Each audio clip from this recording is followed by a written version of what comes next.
Hey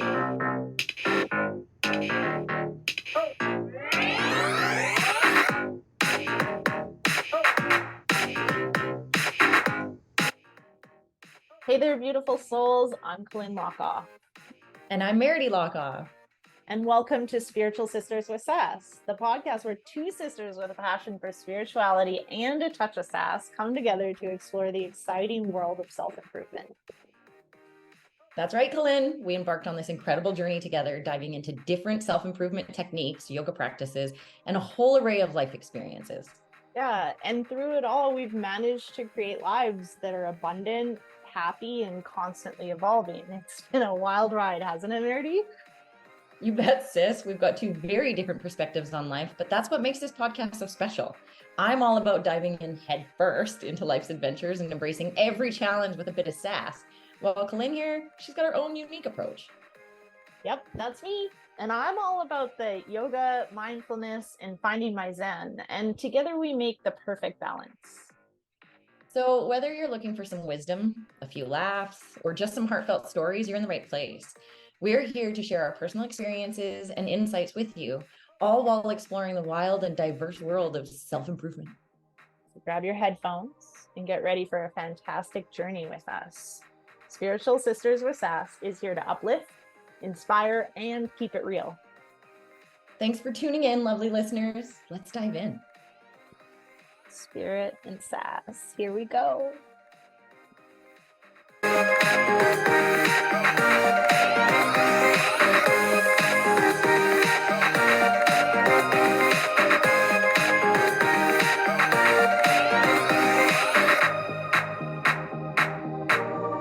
Okay, welcome back, everyone. Today we are looking at a lesson of the conscious and the subconscious mind. I mean, I created this around what is getting in the way of your business, but really like how we do anything is how we do everything. So it's a really foundational piece to looking at like why we attract in what we attract in, why we act the way we act, why we don't take compliments, like really diving in. So for anyone that's catching this podcast by listening, well, I'll explain the best that I can the presentation. Also, please check out our YouTube or Spotify podcast. It shows you like the video aspect of things. And we'll put a link to this lesson as well if you want to open it and check it. But really, this is us.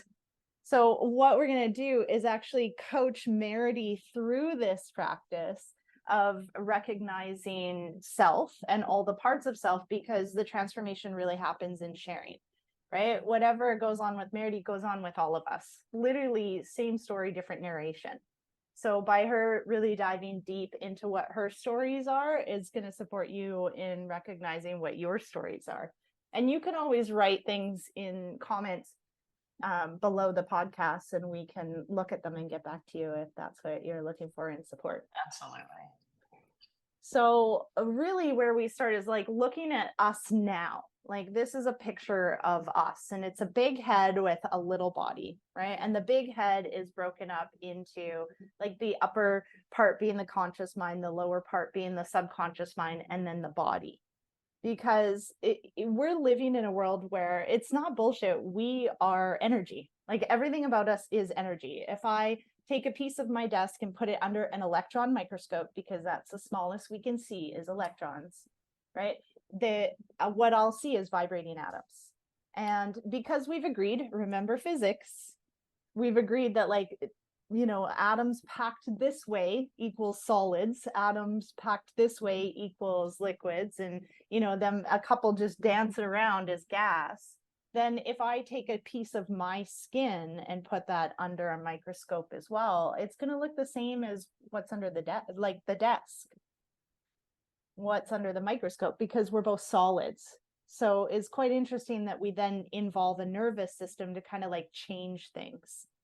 So if my thoughts are energy, because I need to use energy to create them, have them, make them, implant them, whatever they are, then that means that that energy then just changed everything, right? And we'll look at how the thought comes into the conscious mind. If we're emotionally attached, it makes its way into the subconscious mind, and there's nowhere else for it to go except to be expressed physically from the body, because energy is always in motion, right? When I come down to the base of everything, remember physics. The only laws in the world that haven't been proven wrong are the laws of physics.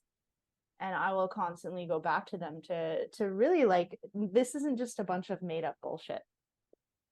So if we break it down to, like, what are the minds, you know, when I ask, where do you think your mind is, like, Merity, where do you think your mind is? In my head. Right? People point to their head. So if we look at your mind, we have two parts to the mind. We have the thinking mind, the educated mind, like the intellect. That's our conscious mind.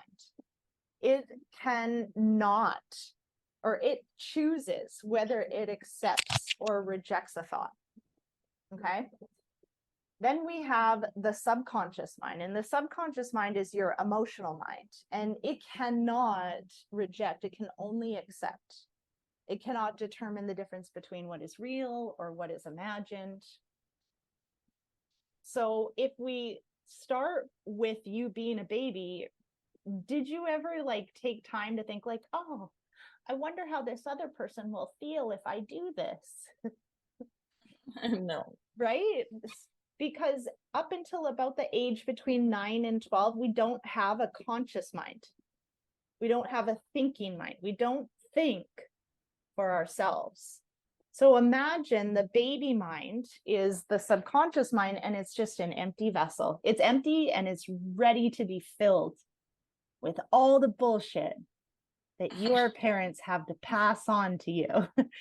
Right? Like, think about this for a minute. Like, everything that you believe, everything that is of value is like a mission statement, your, like, ideas. Vishen Lakiani calls it the rules, the bullshit rules, right? We have them around our genders, we have them around societal rules, our cultures, like anything. We have rules, and those rules were all shared to us by our parents.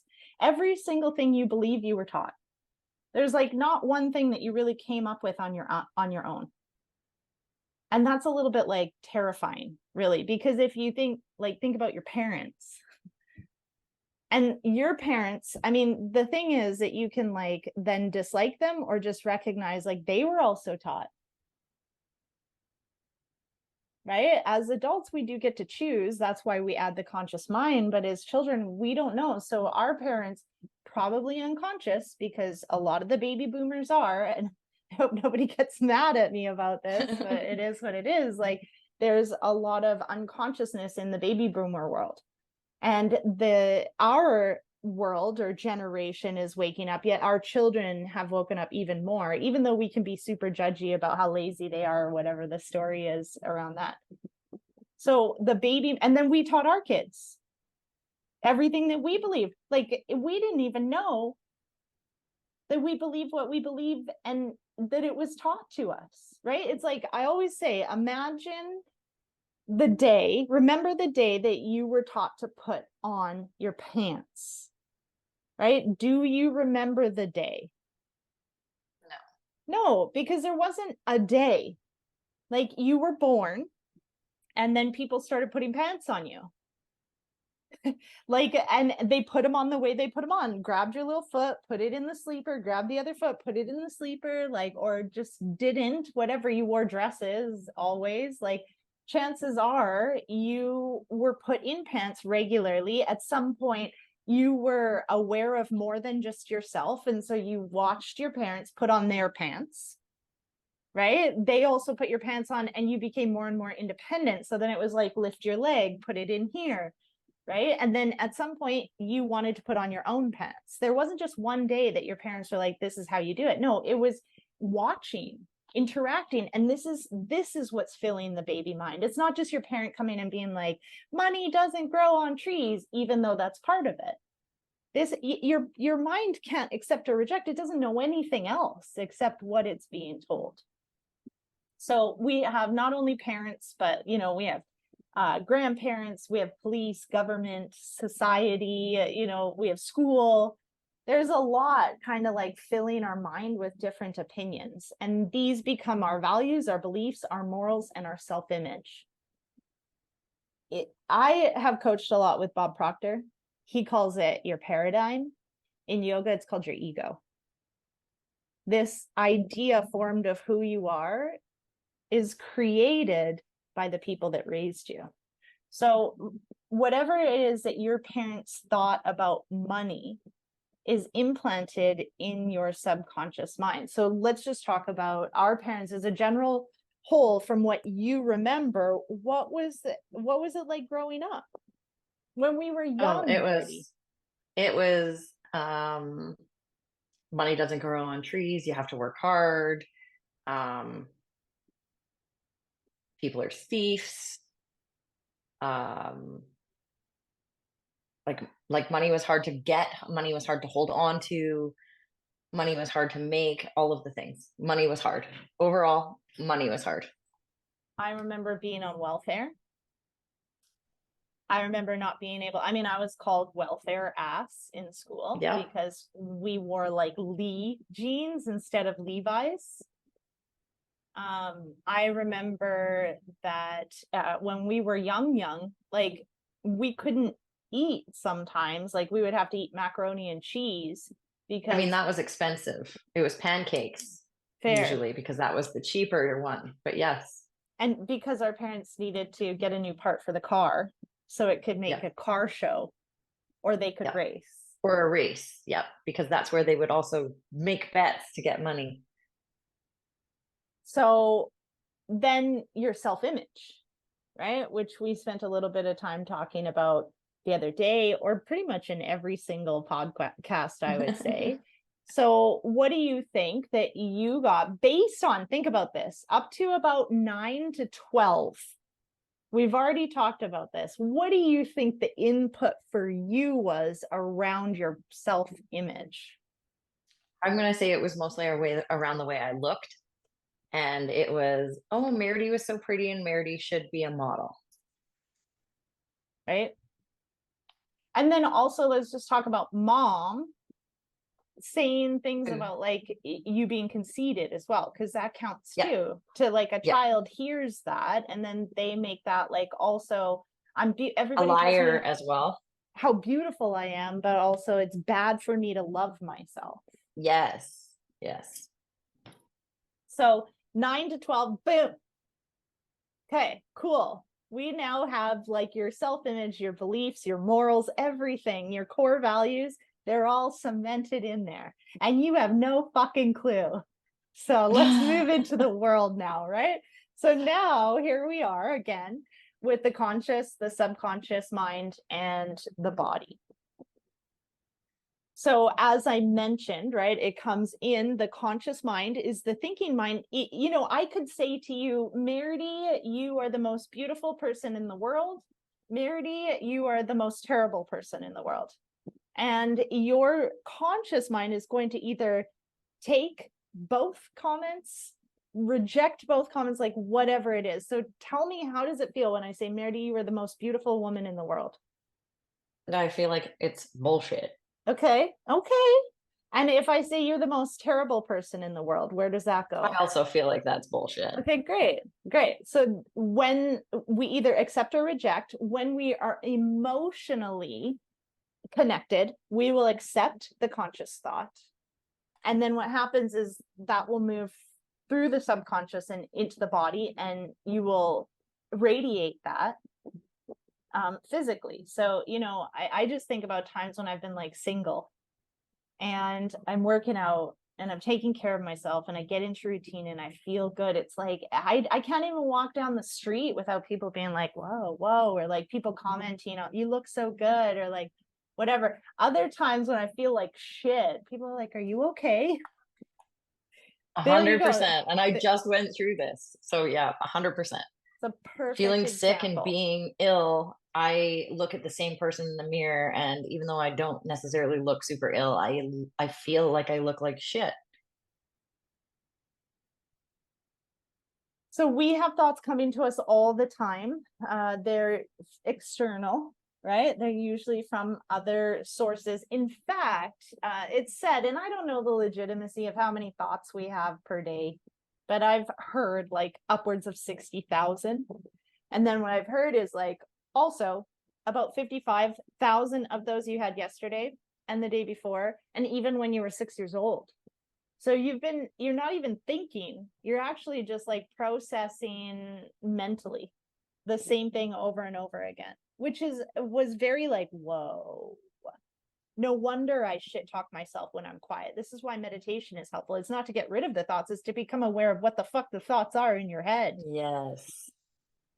So based on your subconscious beliefs, this is what you accept or reject. So if somebody says to you, like, you're a welfare ass, I mean, to me, that would work. But you had the same childhood and express somewhat similar, like you have bougie tastes, or like you can't get that, we can't afford that, you're not worth eating well because the car's more important, or whatever that story is. Not saying that our parents ever said that to us.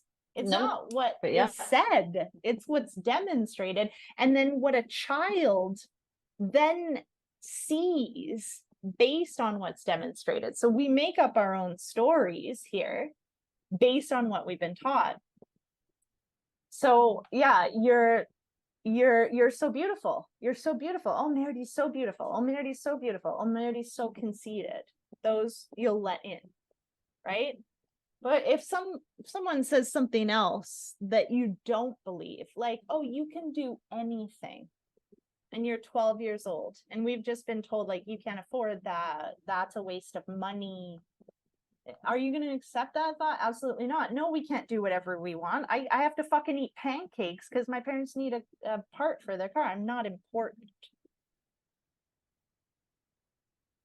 So if we look at just in general, let's just like zoom back out and look at the population of the world. 99% of the population of the world that has ever existed is ignorant. And this fits in yoga with like the kleshas. The kleshas are like the obstacles to happiness, or the reasons that we're suffering. And the very first one is that we're ignorant. We're ignorant to who we truly are. So 99% of the world, of the population of the world that's ever existed, is completely ignorant to who they are. If I say you are God, right? Do you think you're going to accept or reject that?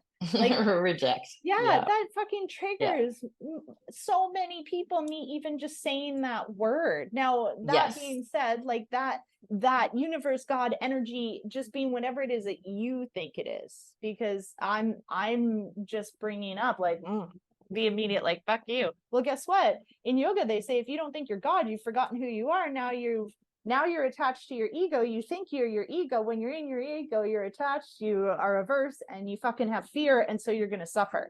So in order to stop doing all that, you have to remember that you're God. So 99% of the population of the world, even when they're presented with these facts, are like, fuck you, you're full of shit. You said God, I'm out. Yeah. That's a negative mindset. This wording was prior to like toxic positivity. This was prior to high vibe and low vibe. This is like for real a negative mindset. And what you're going to let in a negative mindset is worry, shame, and doubt. Fuck. When I was back in Canada, not this time, but the last time, I was watching the news. I was with you. We were watching the news. We were having breakfast in a fucking Holiday Inn or whatever. And it was like, this afternoon, we're being invaded by an atmospheric river. And I'm like, what the fuck does that mean? We're being invaded? And there's an atmospheric river? And then I like asked somebody later, and they're like, it's going to rain. Are you kidding me? So I remember in that moment, I was like, oh my God. So the fear has made it to the weather.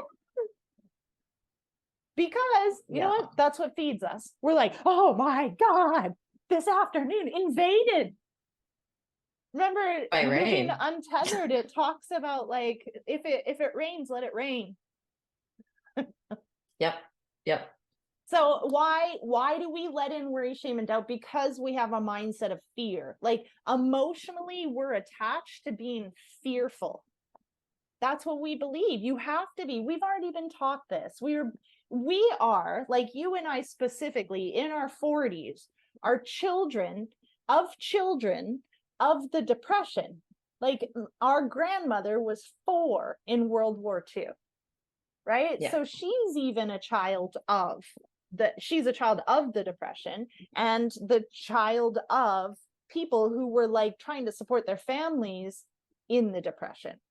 So yeah, you can see how that fear, and let's just talk about Catholicism. Like that was very fear-based way to like control people or whatever. So that's why we'll just automatically, without even being aware or present, conscious to the conscious thoughts, will let in fear, worry, shame, and doubt. So as I mentioned, it's going to express its way in through the body. So how are we going to express that out physically? It's with anxiety. And if you're anxious, are you like, okay, I'm going to fully embrace this? Not even a little. Right? You're going to suppress it. You're going to go see your doctor and get some medication or medicate yourself with whatever that looks like, drugs, alcohol. And when we suppress, we depress. So we depress our entire nervous system, which is a huge part of our physical body.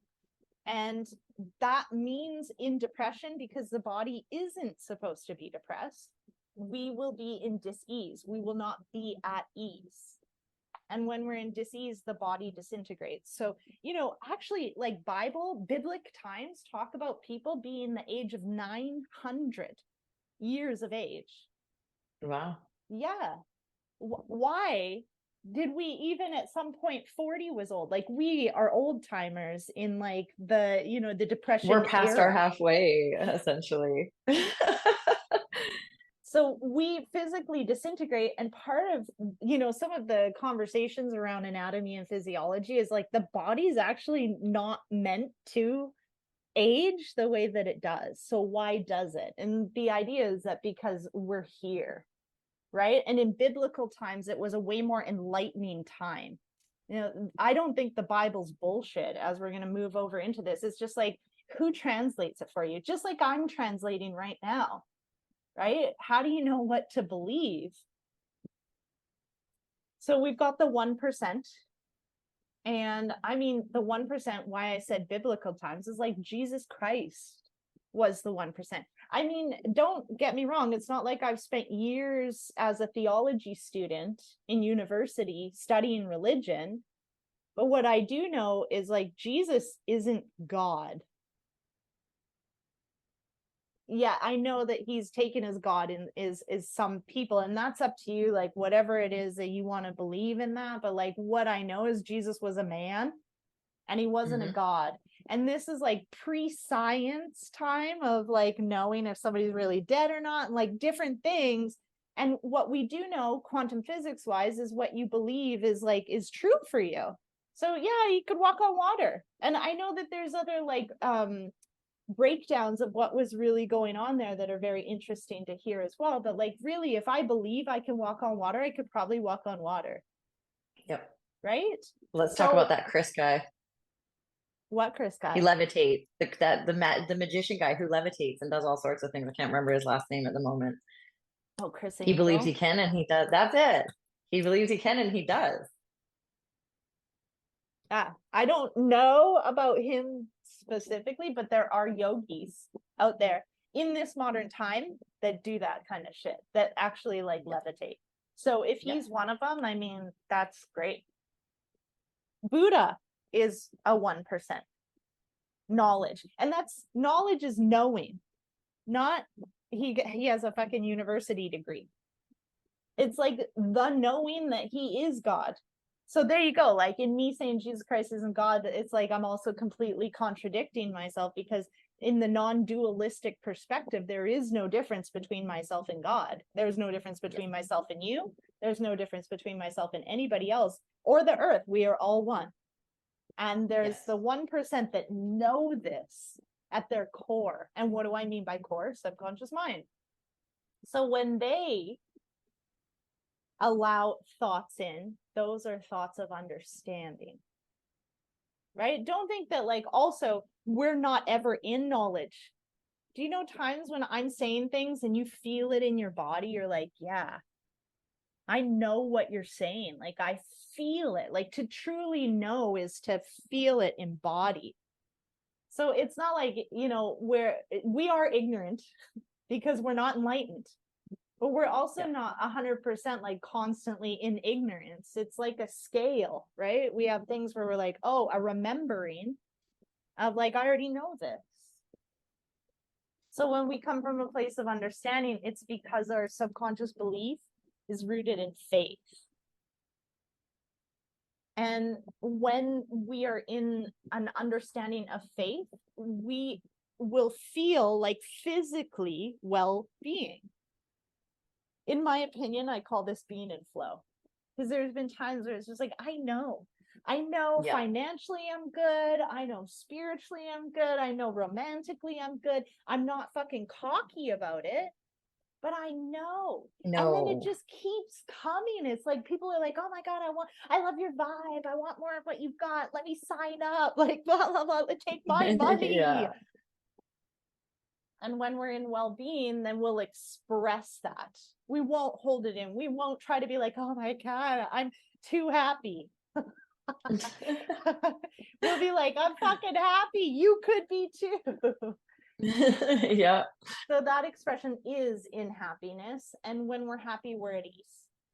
Right? It's rare that we're like in a great place and sick. At the same time, the body is at ease. And when it's at ease, then we're in creation.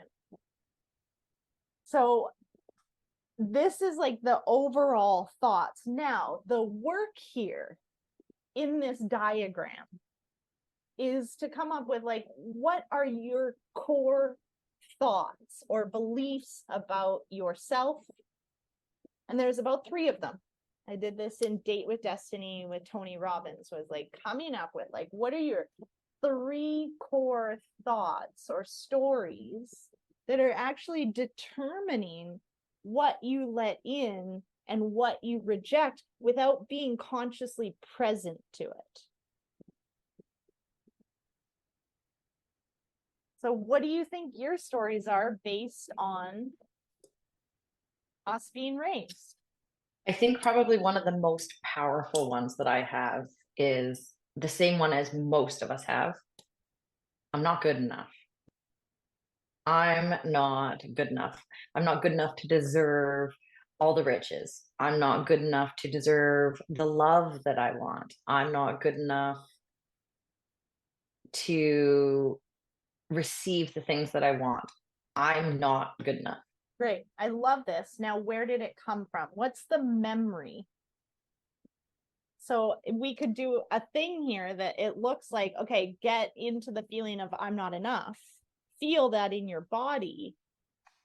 I've been feeling that lately with this whole dating thing. So that's not hard to get let's do it. Specifically, right now, you're not feeling good enough for the love that you deserve. So I want you to close your eyes, roll your shoulders down your spine, and feel that, like get into it, let it in. You're not good enough for the kind of love that you want. Oh, this is such a gross feeling. Right. It's so gross, so gross. Where do you feel it in your body, physically? I feel it all across my chest, my heart. What does it feel like? A little bit in my throat, but mostly here in my chest. It feels heavy. It feels sad. It feels slumped. Okay. Dark. Okay. Great. So I Icky. want you to like amplify it, build it up, like make it more, like feel grosser, darker, heavier, more and more and more, like fuck all the people, not all of them, but the people that are coming in. What is it that you're feeling?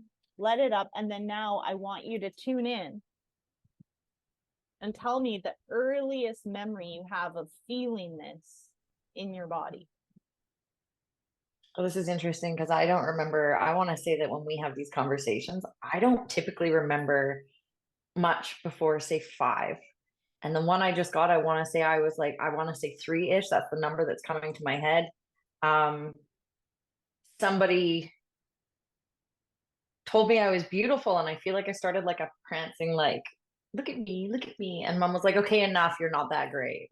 That kind of like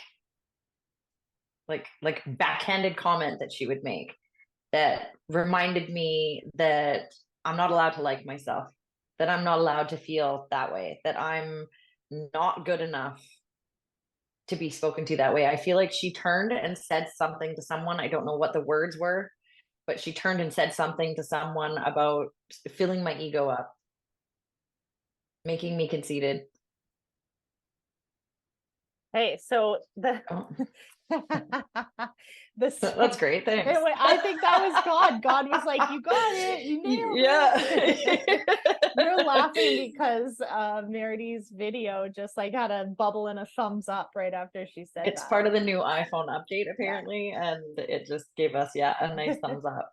So here's what I'm hearing. Not that I'm not good enough, because I do believe that's the core of all the thoughts, but there's specific stories. And this was, you're not that great. Yeah. You're not Don't think you're that great. And you know what? Actually, that resonates hard with me, because every time I start to really like myself or start to believe, it's because every time I start to really like feel good about myself or feel like I'm doing the work and like I like who I'm becoming, and I like the person that I am, and look at me go. It's like, well, who are you to like yourself that much? Who are you to like look at you go? You need to shush your face. And in so many ways, I feel like I also, like, as we're talking about this, I also feel like I encourage the universe to come in and bring people in who will tell me, who the fuck do you think you are? Who the fuck do you think you are? So there's your first thought. Yeah. And that is pretty huge for like who you draw in. They're going to knock you down levels. So attraction wise, because this brings up like you've been dating. Yep. The experience hasn't been great. Yeah. Can I interject that I'm like, Merity, you're attracted to fucking douchebags. All she does is send me a picture, and I'm like, are you fucking kidding? That's a douchebag. Like, that's a no. And I know that's very judgmental of me. I'm a yogi. I'm not supposed to have any judgment, but I fucking do. And Because you're human. You're attracted to douchebags. And so we started diving when I look into at this. and then I started to look at it, and I realized I kind of am. Like, if they look, and what's interesting about this is that, like, she's like, okay, so you're attracted to douchebags. I'm not gonna lie. There's like a piece as I'm looking at the guy, I'm like, you kind of look like a douchebag. Okay, maybe I'll give you a chance. Like, what the fuck? You know what that also piece is, and it doesn't surprise me as we started to dig into this, that piece is also like my savior piece. Look at what I do for a living. I help people change their lives with addictions. So I think maybe I can change you. And then we really dug into that piece of like, well, where was the douchebag? And really, my dad was a douchebag to women. I want to say, and when I say this, I want to say that he was a douchebag to women accept us. Now, am I wrong in saying that? Do you feel about that? I think you're wrong, because I think like the joke telling us about the useless skin around the vagina being a woman, he had women daughters. Like, that's a douchebag thing to teach a woman. I don't disagree. I don't remember him having that conversation with us. He watched inappropriate shows in front of us. Yep. That's just showing us that sex is fucking nothing, and that you need to be a certain He treated way. women like they were objects. He would have women pose with his cars even though he was married. Even though he was things married, like that. and put them in mom's lingerie. And then would be like, what the fuck is your problem? While she wasn't there, by the way. It's not like he was like, oh, listen, I want to do a photo shoot with this super hot chick, and have her wear your lingerie at our house. He was like, he would do that and then get busted because he had photos of it. That's douchebaggy. Hugely douchebaggy. Like hugely douchebaggy. Okay. There you go. So now the idea is like we do inner child work, because we're not just like bringing it up. Here's your story. Get over it. Fucking, because we can continue on or not. And that's totally fine. But like, so you're 3. So your paradigm around picking men is fucking 3 years old. You don't want a 3-year-old to pick out your partner for you, right? So the 3-year-old first has to be healed. Oh, babe, like, what did she need to hear?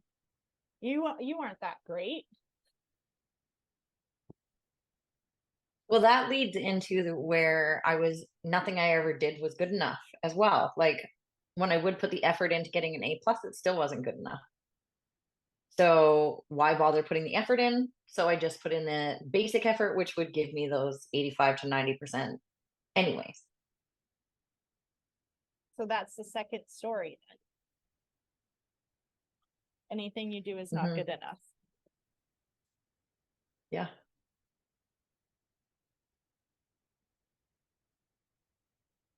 Interesting.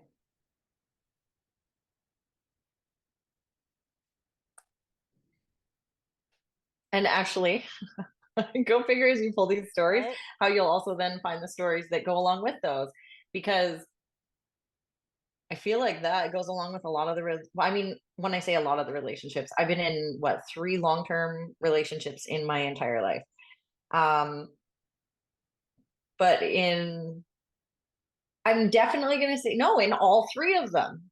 In all 3 of them, there was a huge piece of nothing I do will ever be good enough. And I mean, as we say that, all 3 were douchebags. Now, I'm not cutting down everybody when I say this, because my ex-husband was a good man when he was a good man. Our relationship was good when it was good. My side of that, in looking at do I date douchebags, he was where I started my journey of, but I can change you.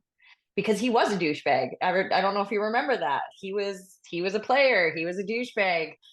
In fact, in the beginning of our relationship, I think I found out that we weren't even really together, but then this girl shows up and wants to kick the shit out of me because he's been seeing her. Do you remember that? Yes. And so then I almost got my ass kicked for her or for being a him and his girlfriend. actions. Because that's all and you I had knew. no idea and I had no idea she even existed. So he was a total douchebag.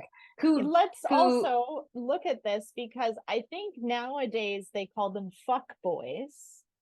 Okay. And in the 90s, like, our term is douchebag. So I mean, Yeah. it seems like almost fuck boy carries less of a like a meanness than douchebag, but like literally it's the same. It's a fuck boy, a player.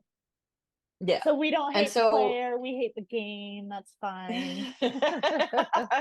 Yeah, sure. Yeah. And so it's just really interesting because he was totally that player, but then I changed him, didn't I? Because I got him to marry me. We were together for 9.5 years and I was the one who ended it. And he still blames me for ending it and still has, he's still angry about that in some ways. So it's just interesting how that was my first one I was going to change. My second one was a fuck boy and a half. Oh, here goes my thing again. He was a fuck boy and a half. He was the player of all players. Like, without a question. He cheated on me many times and then would convince me to come back. And then my third one was the exact same. Like, holy shit, you guys. This is so funny because it was the exact same story. And let's get into the second one, because the second one decided to change as well. He proposed to me. He was proposing to me because he was going to change and come clean with me about cheating on me. Except I came to him with the girl instead and said, now you can't lie to me because she's sitting beside me. So what are you going to do? and then showed up and was like, I have this ring and I was going to propose and tell you the truth. Then we look at the one that I was just with. And as I ended it the very last time, there was that piece of, oh, well, I have a ring for you when you're ready for it. So the one thing that I chased from them, I want to say also was that ring, because it was the one thing that they would never do. And that's also not what I want. I know that I am capable of being an amazing girlfriend, and I am capable of so much love. And I would be super grateful to be able to be loved the way that I love someone. And that's what I'm looking for now. I mean, if I can Yeah. be the give her. devil's advocate. Giver is a Canadian word, everybody, for like go for it. Or going really fast. Is okay. Also in these conversations, I just want to say, when I'm saying these things about these people, I'm not saying them to just totally be an asshole. There was good pieces to these, otherwise I wouldn't have been with them for long periods of time. Right. So I'm not trying to say, we're looking at the negative side of this in this conversation and how these things have impacted me and are impacting me moving forward. Yes. Yes. Okay. So now I just want to put that out there. What I love is like, you're like, I want someone who loves me the way that I love them. And what you said that was consistent with each person was you wanted to change them.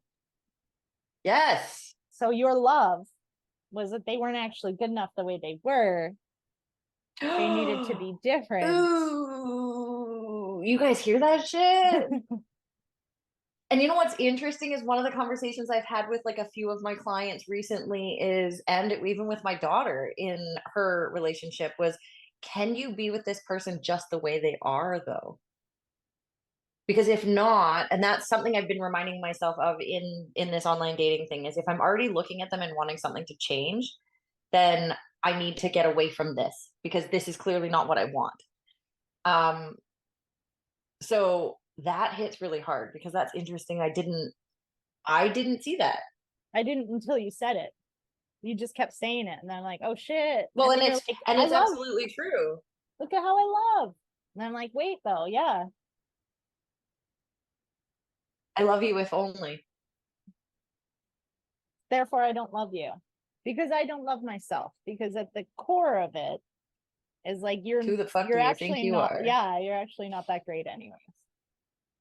Yeah. Okay. So that's why you're attracted to douchebags. Yeah. Because yeah, so I can try and find a way to change them. Yeah, because I don't really like imagine me. somebody came up and was just like, Meredith, you're fucking amazing. Are you gonna let that in? I mean, when I hear that, I want to say that there's times that I do. Like, it's very contradicting for me, because there are times where like you say it and I will absolutely take it in if I'm feeling like I'm amazing. I also if I'm not feeling. I also want to know, who are you taking it in from? Who is saying that to you? In general, like, you mean now, like, yeah, in, let's not as an say adult, like Lindsay. Let's just talk about like in general. If somebody says that to you right now, who is that? Oh my god, you guys, random strangers, which is exactly the same as when we were kids. Random people, not people with any meaning to me. Right. Because it'll be, and not, I shouldn't say that, because they do have meaning to me, because they're my clients. So again, when we're saying these things, it's not, we're digging into the grossest side here, you guys. Yeah. But when I say that, like, my clients will tell me, like, you're the most amazing human being, man. Like, you're a healer, and your laser is really just your tool. And I am like, yes, yes, yes, yes, because I'm helping you change your life. Yeah. So even with Lindsay, when she says it, I can take it because I see the impact I've had on her life. So when I've had an impact on someone else's life, I can accept your feedback. When I've had a positive impact on someone else's life, I feel like I can take your feedback. Also, when strangers will tell me, because like you said, walking down the street, someone pulls me and says, wow, this whole thing works for me. You're glowing and vibrating just beauty. I can accept that. I feel like maybe there's a piece of it that's like I can accept it from them because they're not going to hurt me. I got another hit. Right at the same time. Okay, tell me. What you're saying is I can take it from people in whom I impact. If we change impact to change.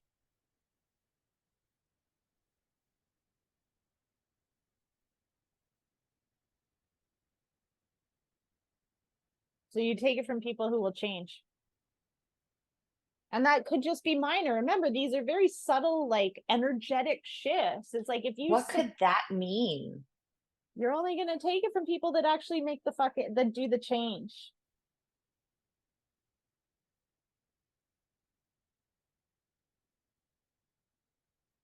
Now, how many times does that work out in the beginning?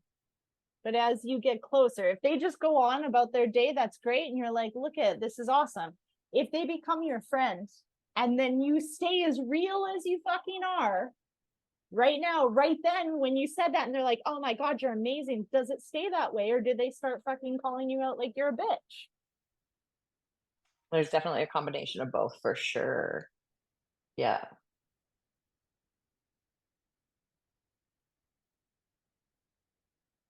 Mm.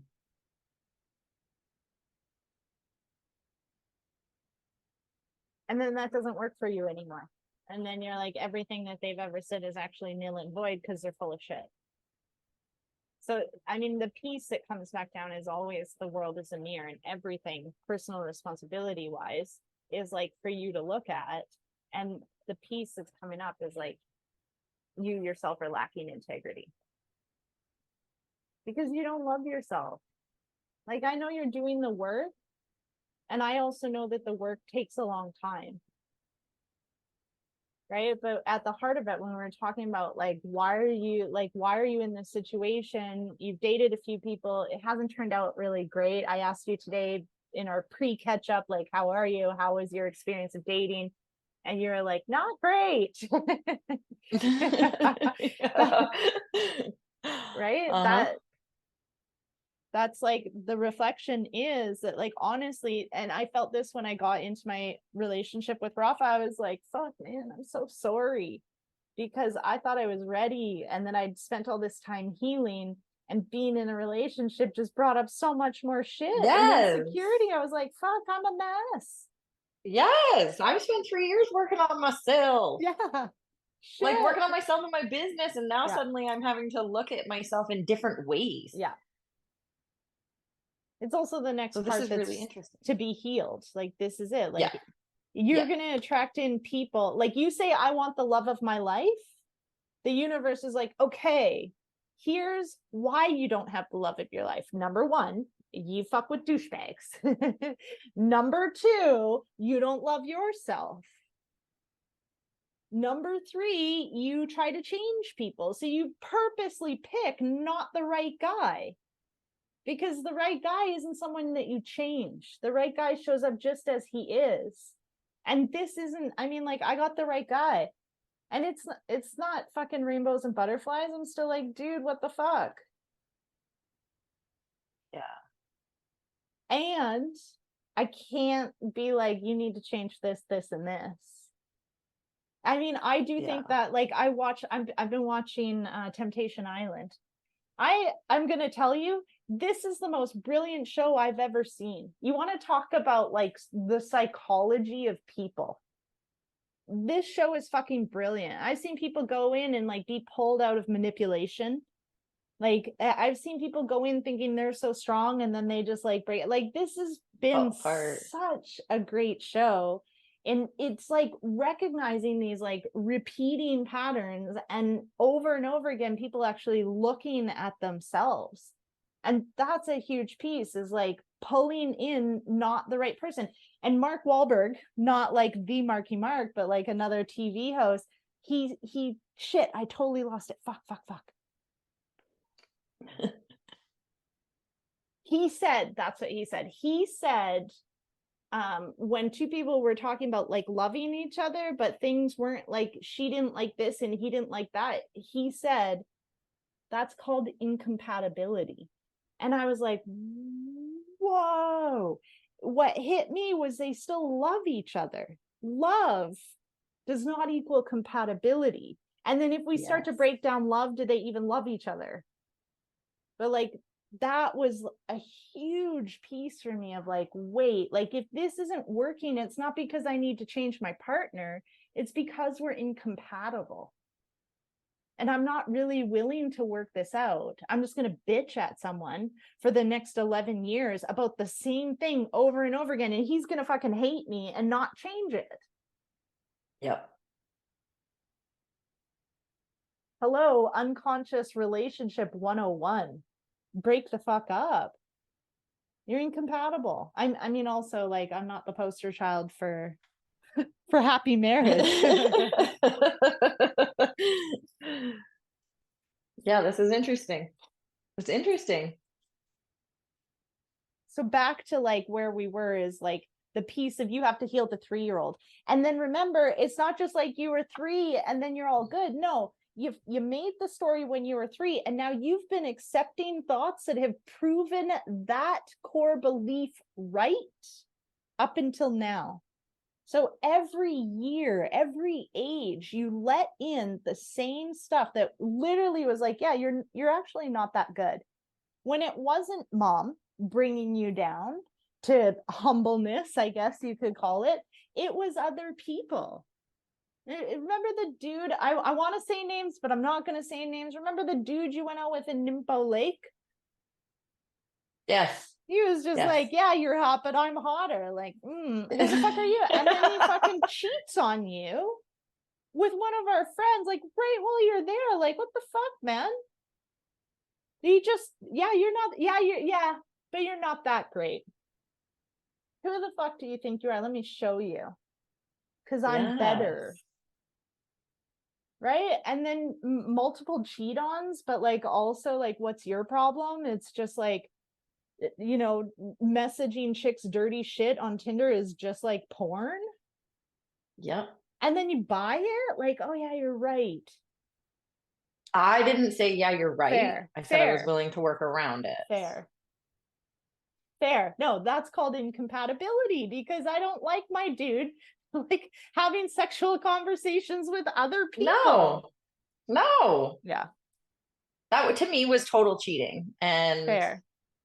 And for me, it was my choice to continue in that relationship regardless of that. Fair. And I mean, there's lots of us who do that. I also don't want him to hear this and be like, you motherfucking bitches. But like at the same time, it's the truth of what happened. It is. Yep. And that you let that in. That was, I think, I don't know, I think the love of your life. So far, you mean how much I loved him more than I loved anyone else before. I don't know that I was capable of loving anyone the way that I was able to love him. Yeah. So yeah, so far he has been the one I love the most. Probably why I put up with that shit, because I mean, normally I'm not that person. If it happened with my ex-husband, I told him I would have left him immediately. Your mom modeled it. Yeah. You know, this maybe allows you to look into a little bit of her fucking story too, right? Like she stayed with a man that constantly cheated on her and did shit like that and then gaslit her. Mm-hmm. Like that, like, what's your problem? Do you want to know what my problem is? But like, no, it's just like porn. You know, it's like so similar. She demonstrated how you put on your cheating pants, right? He demonstrated. I let them put their cheating pants on. Yes. Yeah. It's just like, whoa. So you have to heal the 3-year-old and then the 4-year-old and then the 5-year-old. That's why this work is like a fucking onion. But just remember, the core wound happened at 3. That's the deepest healing you can do. And that really looks like, do you want to do it right here now on the podcast? I mean, we can see if we end up deleting it or allowing it to continue to play out. So okay. All right. So let's see where we go with this. Come back to the original position of like sitting there and roll your shoulders down your spine and come back to the memory where you're a little kid. Someone just said something really nice to you and you felt like, yeah, You maybe strut it away and you're knocked off your fucking horse. You're not that great anyways. Like, who the fuck do you think you are? I'll show you. Probably from a place of like, whatever, it doesn't even matter. There you are, feel it in your body. Now I need to hear what that 3-year-old needs to hear from you.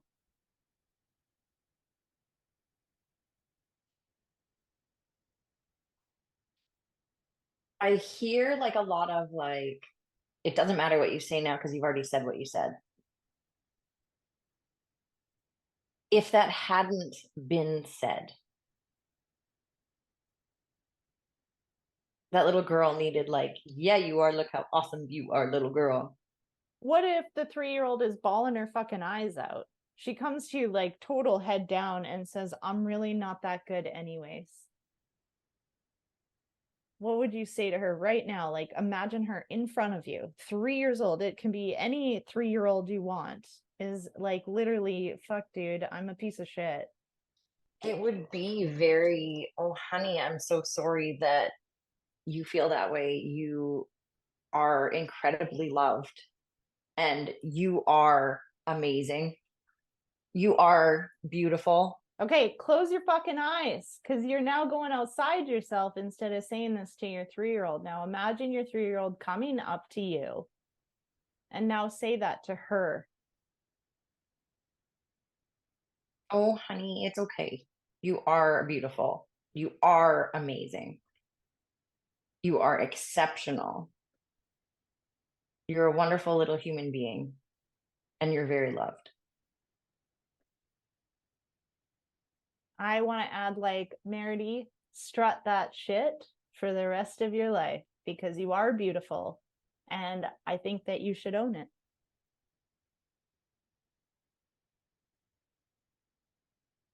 Those words felt good for sure.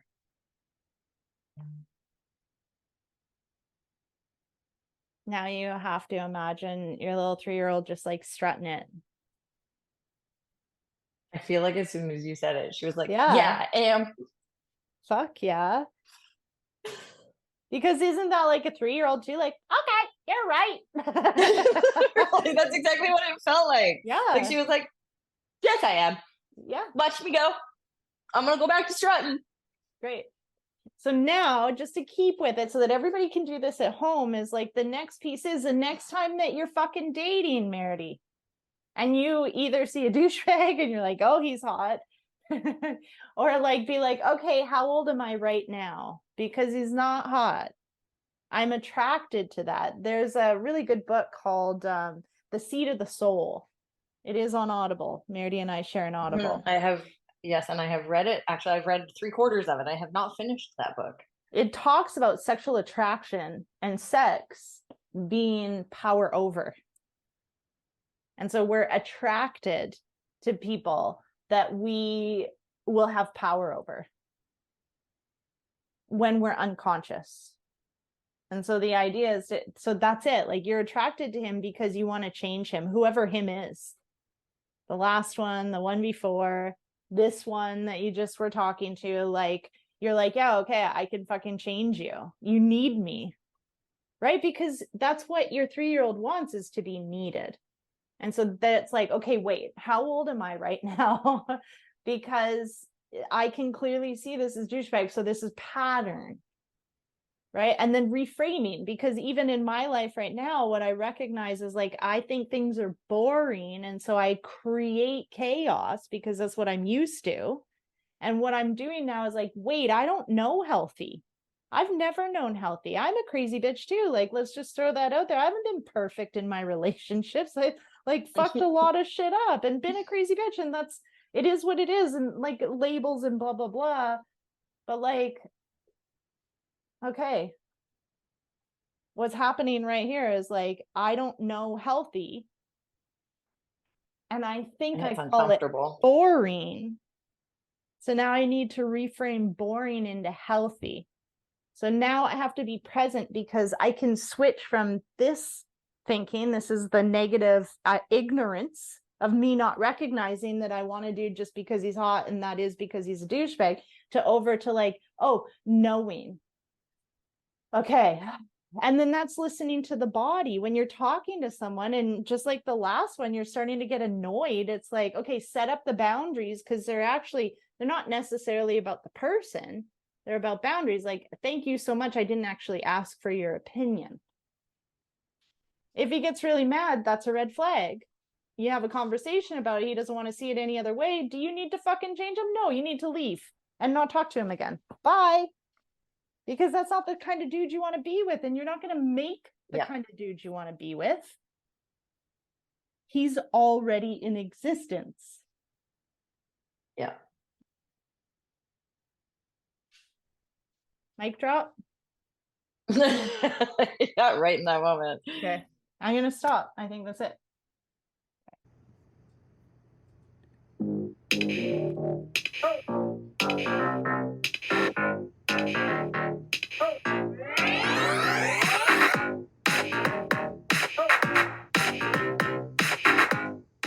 Thank you for joining us on this spirited journey today. We hope you enjoyed diving into the world of self-improvement with us. Two sisters who found their own unique paths. Remember, life is a tapestry of experiences, and it's how we embrace them that makes all the difference. So whether you're on your yoga mat, exploring mindfulness, or simply navigating life's twists and turns, always keep that spirit and sass alive. We are Colin and Nerdy Lockoff, and we're here to remind you that happiness and abundance are within reach. Stay connected with us on social media and keep those questions and stories coming. We love hearing from you.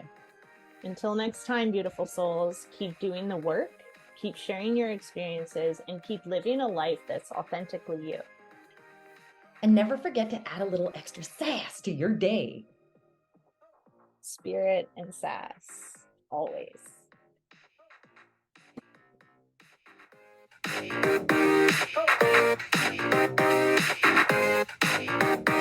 Oh.